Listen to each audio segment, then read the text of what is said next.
Yan o.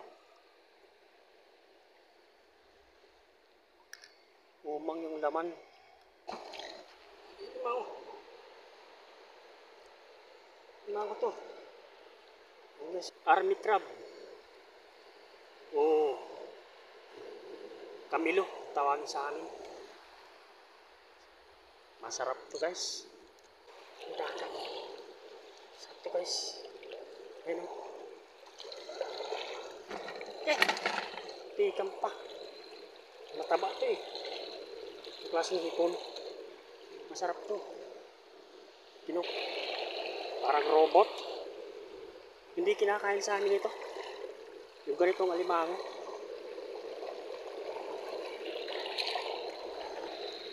Kasi guys, ang mga alimango sa amin, maraming klase kasi yan. Mayroon yung hindi kinakain. At mayroon naman yung mga kinakain. Kaya kailangan alam yung klase ng alimango na kinakain at yung hindi. Ganun po yun. Hanap pa tayo sa iba. Kagaya nito guys. Ito pakapatawag dito. Pwede na to, medium size lang. Yan. Ito pa. O sleeper lobster. Kung tawagin. Masarap to guys. Paborito ko rin itong ulamin. Ganun. Dinadakma lang yun guys. Hindi pwedeng panain.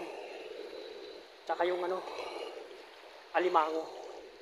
Kasi yung taba nun mawawala.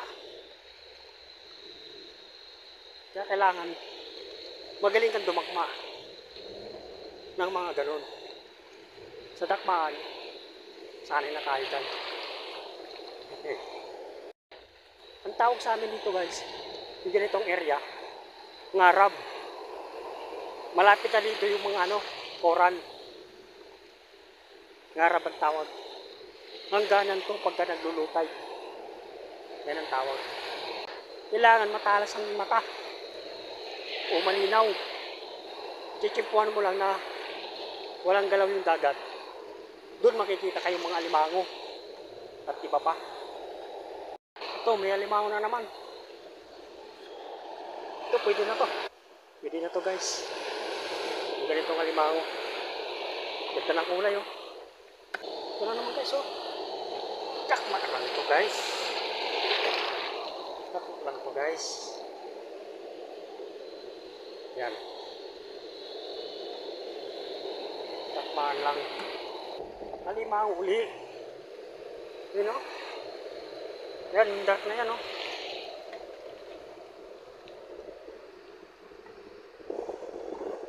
Ganun lang yan guys. Dagat.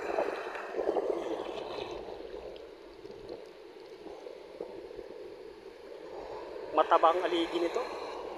Mga ganitong alimango guys. Maliit pa.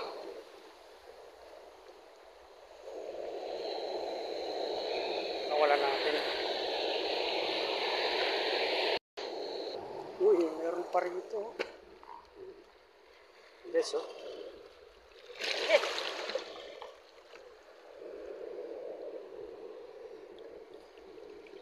Yan, oh. Ganda ng kulay, oh. Namumula yung mata. Sleeper lobster. Pupa pa. Ano? Yan.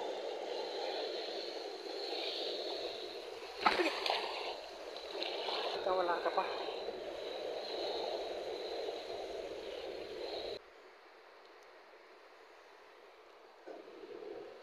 Pupa pa mga idol.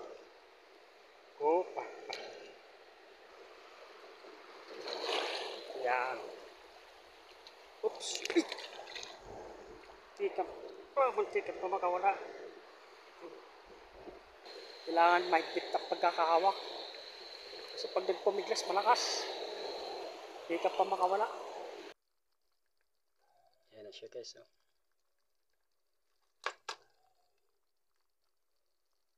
Yan mo. din natin ngayong gabi. Masarap na gata to guys. Sa lutong gata.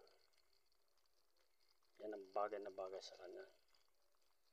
Itong alimango tsaka yung sleeper lobster. O kupa pa.